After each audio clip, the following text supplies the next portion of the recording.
olwaleero Ossi azze n'asaaza ejjuma n'atuwa kutuba oluvannyuma n'atusaaza kizze kitya olunaku olwali waliwo konti gwe mbadde ngenda okufuna mu ttawuni era nsaalidde sayidi zaawo abamanyi omuzikiti si muzikiti bino ebizimbe by'omu ttawuni ku rooftop batera okukolayo emizikiti so abamanyi Zai Plaza mu Kiyembe Zai Plaza olugiyingiramu n'olifulumiramu eri emmanju awo bayita mu Kiyembe waliwo ekizimbe ekiddako opposite Zai Plaza emmanju waakyo ku kizimbe awo waggulu abasaalidde awo olunaku olwali mujja kunjulira bwe ntuuse waliwo babadde bakyankolera ku kompyuta yange wali ekonze kansooke nziruke nsange ejjuma bwe ntuuse nga ndaba tebannatandika nensaalala akazange awo ezisooka ebbiri nentuula tubadde twakatuula ng'abantu bajjudde ngenza okulaba omusirikale ajja agamba abantu bananga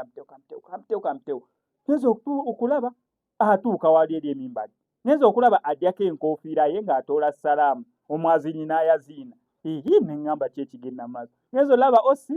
ng'akwata akazindaalo ng'atandika okuwa kutuba ng'ayambadde bulungi nnyo uniform ye ng'anyumye bulungi nnyo naye abantu abasinga neera osobodde okubalaba nga beewuunyiza twamba abantu abasiraamu batera osumagira mu jjuma koluno obadde tosobola kubeera ng'osumagira Ossi oyo ntegeddeko erinnya lye nga ye Ibrahim neera nga Ossi weeyo bagambe batya Kiboga Ossi w'Ekiboga kano ka video nkakoze okubeera nga mwebaza n'abantu actually omanyi abantu bakikwata nnyo munya is a formality seeka okujja mu kutuba nga ayambadde ekkanzu however nze kusinza ku seeka gye nsaalira ekkanzu kalica y'Abawarabu nga bo singa neera eddiini y'Obuyisiraamu yatandikira wano mu Buganda tomanya waliwo ebintu eby'omu Buganda oba ng'embugo okwambala embugo kye bandisoosowazizza naye nga ekkanzu kalica y'Abawarabu ekyo mukijje ku nze olwaleero naye tulaba ng'omuntu ayambadde ekkanzu n'ogamba omusiraamu mashallah nedda ekkanzu kalica y'Abawarabu nga bo y'ennyambala yaabwe nga woolaba nti essuuti kalica y'abo bawestani abayita batya bazungu n'Abayurope bo batwe bayambala aba Asia balina ennyambala yaabwe nga bo kati okusinziira mu eddiini y'Obusiraamu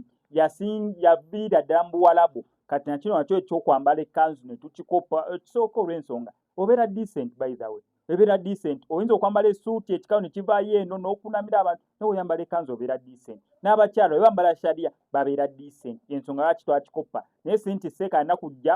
n'asaaza ng'ayambadde ekkanzu ataddeko jjubba oli waddembe okuva ku mulimu gwo nga dokita ng'oli seeka n'ojja n'osaaza ng'oyambadde nga dokita wabeera oli waddembe okuva ku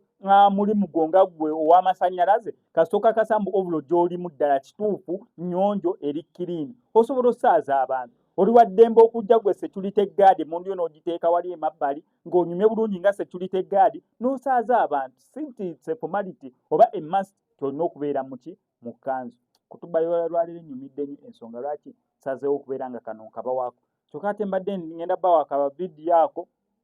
nindaba akalala akajja gaali mu kunywa omwenge ku swimming pool kati neŋŋamba kati ajja toli mu kunywa omwenge ku swimming pool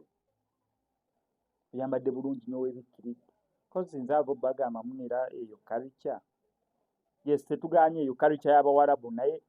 identifyingibwa omuntu omusiraamu naye oyambala ekkanzu munnange n'ogamba nanti eno culture y'Abawarabu aye n'otandika okunywa omwenge nanti ekifaananyi mwe kiri eyo culture ya Buyisiraamu ajja tukoze si bulungi